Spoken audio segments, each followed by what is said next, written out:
الزوجة الذكية، ازاي تكوني شريكة حياة مش عدوة الزوج. الدعم النفسي والذكاء العاطفي في البيت. من الآخر الفيديو ده موجه أكتر للسيدات. عمرك وقفتي مع نفسك وسألتي أنا في جوازي شريكة حياة فعلا؟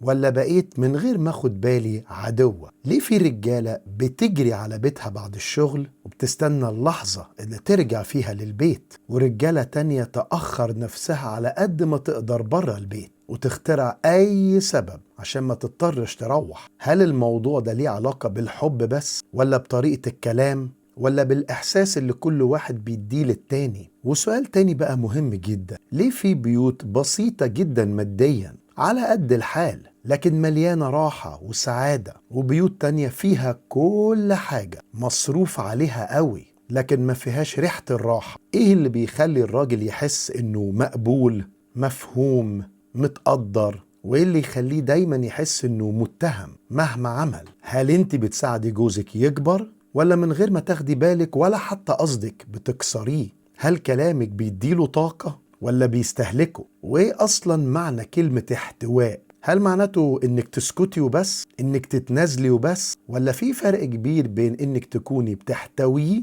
وانك تضعفي؟ وفي الزمن ده اللي بقى كله ضغط اقتصادي ونفسي، هل ينفع نعيش بنفس طرق زمان، ولا لازم نفهم ونتطور من غير ما نضيع القيم والدين؟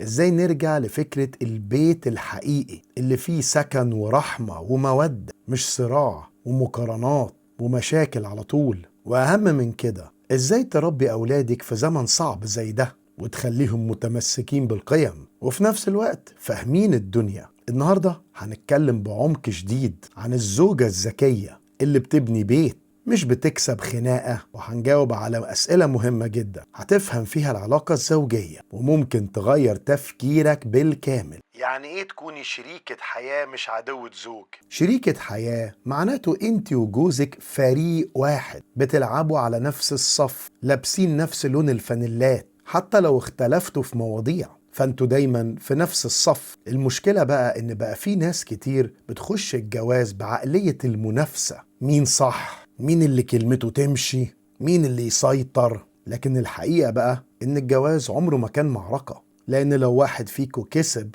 التاني هيخسر، وفي النهاية البيت كله هيخسر. الزوجة الذكية أول ما تحصل مشكلة ما تقولش أنا لازم أثبت إني صح، لكن بتقول إحنا نحل الموضوع ده إزاي من غير ما نجرح بعض ولا نجرح بيتنا. بتفهم إن العلاقة أهم من الموقف، وإن الكلمة الغلط ممكن تكسب نقاش لكن تخسر القلب. طب ليه الدعم النفسي للزوج مهم قوي كده؟ الراجل بطبيعته مش بيعبر كتير، لكن ده مش معناته إنه مش محتاج دعم. هو ممكن يبان قوي لكن من جواه شايل هموم تقيلة، مسؤولية البيت، خوف من الفشل، ضغط شغل، مقارنة بغيره. لما يرجع البيت هو مش محتاج محاكمة ولا تحقيق، هو محتاج حضن نفسي. والدعم النفسي بيجي بصورة بسيطة جدا، نظرة تقدير، كلمة طيبة، سؤال باهتمام، دعاء صادق من القلب. لما الراجل يحس إن في حد شايف تعبه بيتحول لإنسان أقوى بكتير، لكن لما يحس إن مهما يعمل مش كفاية يفقد الطاقة تدريجيا. إيه الفرق الحقيقي بين الاحتواء والنقد؟ النقد غالبا بيكون مباشر وقاسي جدا، مليان بجمل زي انت دايما مقصر في البيت، انت مش قد المسؤولية، وغيرك احسن منك. الكلام ده بيخلق جرح داخلي حتى لو الراجل مردش. اما الاحتواء اسلوب مختلف تماما، بدل ما تهاجمي تفهمي، بدل ما تلومي تقربي، بدل ما تضغطي تخففي. مثلا بدل ما تقولي انت ليه عملت كده، ممكن تتقال واضح ان الموضوع كان صعب عليك. فرق بسيط في الكلام لكن تأثير عميق جدا. هل الاحتواء ده معناته بقى ان انا اتنازل عن حقي؟ لا خالص، ودي نقطة مهمة جدا. الاحتواء عمره ما كان معناته انك تسكت على الغلط ولا انك تلغي نفسك. هي معناته مجرد اختيار الكلام الصح والطريقة الصح في الكلام. يعني ممكن توصلي نفس الرسالة بس بأسلوب يحافظ على العلاقة. الذكاء مش إنك تقول كل حاجة، لكن إنك تقوليها في الوقت الصح والطريقة الصح. طب إيه هو الذكاء العاطفي داخل البيت؟ الذكاء العاطفي إنك تكوني واعية بمشاعرك ومشاعر اللي حواليك، يعني تفهمي إن العصبية مش دايما معناته من الراجل قلة احترام، ممكن يكون مجرد ضغط. والأهم إن السكوت مش دايما معناته تجاهل، ممكن يكون مجرد راجل تعبان. الزوجة الذكية بتسأل نفسها هو حاسس بإيه، مش بس هو عمل إيه. بتتعامل على أساس الفهم مش رد الفعل. طب إزاي الدين بيوازن العلاقة بين الزوجين؟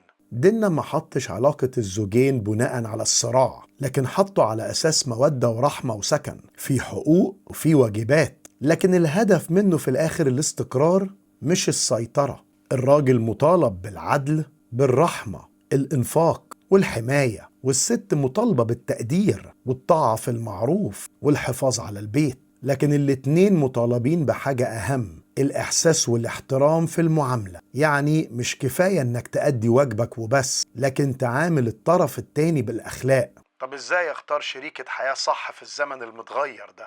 الاختيار الصح مش رفاهية، ده أساس الحياة كله. في زمن السوشيال ميديا الشكليات بقت مغرية جدا، لكن الحقيقة بقى إن الجواز مش صورة، دي حياة يومية. اختاري واحد بيخاف ربنا، عنده إحساس المسؤولية واضح، بيعرف يتعامل وقت الضغط، والأهم عنده أخلاق، لأن الصفات دي هي اللي بتبان في الأزمات، مش الكلام الحلو ولا الشكل الحلو. طب إزاي نعيش بالقيم القديمة في العصر الحديث؟ القيم القديمة مش مشكلة وعمرها ما كانت، المشكلة إن احنا أحيانا بنفهمها غلط. القيم الحقيقية زي الاحترام، الالتزام، الحياء وتحمل المسؤولية عمرها ما كانت ضد التطور، بالعكس دي بتثبت أي علاقة، لكن تضيف عليها الحوار والمرونة وفهم النفسية الحديثة. يعني نحافظ على الأصل ونطور الأسلوب. طب إزاي علاقتي بزوجتي بتأثر على الأولاد؟ خلي بالك الطفل مش بيسمع وبس، هو كمان بيلاحظ. لو شاف أب بيحترم الأم،